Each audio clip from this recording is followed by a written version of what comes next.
Allah yang betul-betul memberikan hartanya benar pada Allah. Satu langkah kami letakkan sudah sama tanpa kita 10 kebaikan, 10 kejahatan. Berjalan dia di rumah ke tempat penyembelihan, dia baca yang baik-baik, itu sudah sama dengan bertasbih. Kalau kita sudah banyak bertasbih, untuk kita yang ketiga dalam kubur tidak akan diazab. Itu kelebihan kedua. Kelebihan ketiga, setiap kita store kepada pengurus korban, satu kali store, satu kali cicil, sudah dapat kita 700 kebaikan. Bayang berdasarnya uang yang kita berikan dengan untuk berkorban. 700 kebaikan kita peroleh. Kemudian yang keempat, binatang yang kita korbankan dibaringkan di atas sana, mau disembelih. Perhatikan darah yang keluar, ini kelebihan yang keempat.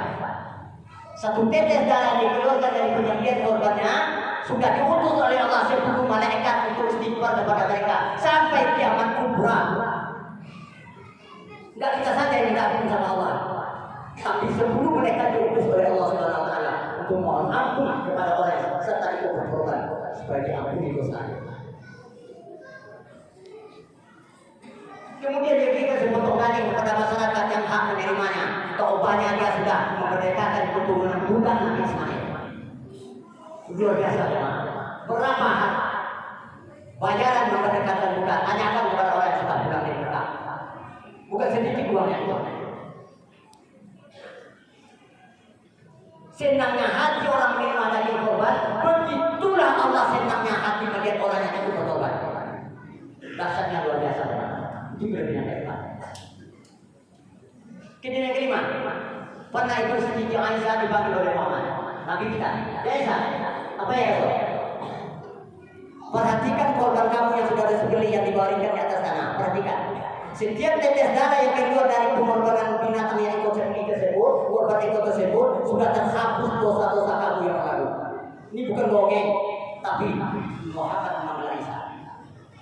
Apa kata Aisyah? Ini berlaku hadis untuk aku ya Muhammad atau untuk umatku? Apa jawab Rasul? Dan untuk kamu dan seluruh umat aku yang beriman ikut serta berkorban, nggak punya dosa. Itu yang kelima. Yang enak terhadap korban.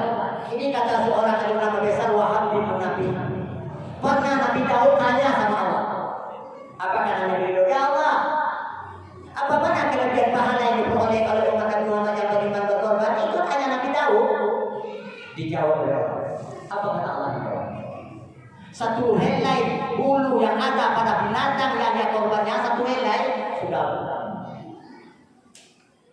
10 pahala yang diperoleh. Berapa bulu binatang yang kita korbankan? Mana kita itu? Tidak, kenapa? Karena begitu banyak. Bayangkan 10 pahala yang kita terima, satu helai bulu yang ada pada binatang. Itu yang kita. Yang ketujuh kelebihan apa lagi? Rambut yang ada di bagaimana binatang yang dikorbankan bagi orang itu serta berkorban sudah membuat dia punya istana dalam surga. Istana, bayangkan indahnya, tak terbayang oleh kita berpikir kita. Kenikmatan surga tak terbayang oleh kita.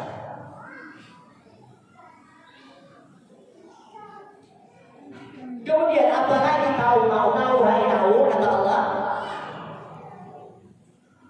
akan saya siapkan nantinya orang yang sudah pernah berkorban. Apa yang aku siapkan? Kendaraan di surga, nggak akan pernah jalan kaki. Ini bukan dongeng, bukan cerita. Akan dapat kendaraan kita nanti kalau kita berusaha berkorban. Kaum muslimin yang berhormat raya. Oleh sebab itu tadi kita lama-lama. Karena kita sudah meninggal dunia nanti baca surah Al-Malik itu ayat terakhir. Kalau kita sudah dalam kuburan dibangkit kembali dihidupkan oleh Allah, yang teringat oleh kita apa? Saya sudah mati.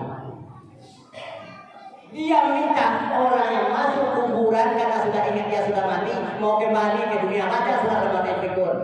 Mengapa dia kembali ke dunia? Bukan salat. Mengapa dia kembali ke dunia? Bukan puasa. Mengapa dia kembali ke dunia? Bukan umrah dan haji. Kembalilah aku ke dunia supaya aku bersedekah. Bala tasaddaqanna lakunanna minas shalihin. Mudah-mudahan aku termasuk amal saleh. Itu minta cuma. Oleh sebab itu jemaah yang hadir pada hari ini. Pertama, tanggung jawabkan. Semuanya akan ditanya nanti. La tasadu abadi yawmal qiyamah hatta yas'al. Periksa seorang hamba dari kiamat ditanya terlebih dahulu. Pertanyaan pertama, an umurihi bima afna. Umur di mana kita habiskan? Wa an amalihi bima fa'al. Amal yang kita kerjakan baru apa yang kita perbuat. Wa an malihi bima kasaba bima anfaqa. Harta yang kita peroleh dari mana dan ke mana kita manfaatkan, ke mana kita berikan. Pernah kita sudah memberi? Jawab ini kita masing-masing. Wa an jasmihi bima afla. Tubuh yang gagah seperti ini kita manusia, ciptaan Allah yang paling bagus. Baca surat hati. Kita yang paling bagus kita. Mau kemana kita dapatkan? Mau ke surga silakan. Mau ke neraka silakan. Ketentuannya di dunia ini. Oleh sebab itu hati disiapkan kepada hari raya ini atau hari pada hari ini. Kita tidak mulia dengan harta. Kita tidak mulia dengan harta yang banyak. Kita tidak mulia dengan kehidupan gagah, tapi kita mulia dengan apa? Inna akramakum indallahi atqakum. Mari kita tingkatkan takwa kita kepada Allah. Mudah-mudahan khutbah yang ringkas dan pendek ini menggugah ibadah untuk beribadah, memanfaatkanlah kesehatan yang diberi oleh Allah untuk beribadah, dan memanfaatkanlah umur yang diberi oleh Allah untuk taat kepada Beliau. Mudah-mudahan kita sukses di dunia dan bahagia di akhirat. Barakallahu wa fiikum wa nafa'ani wa iyyakum bima fihi min al-ayati wa dzikri wa taqabbala minna wa minkum tilawatahu innahu huwas sami'ul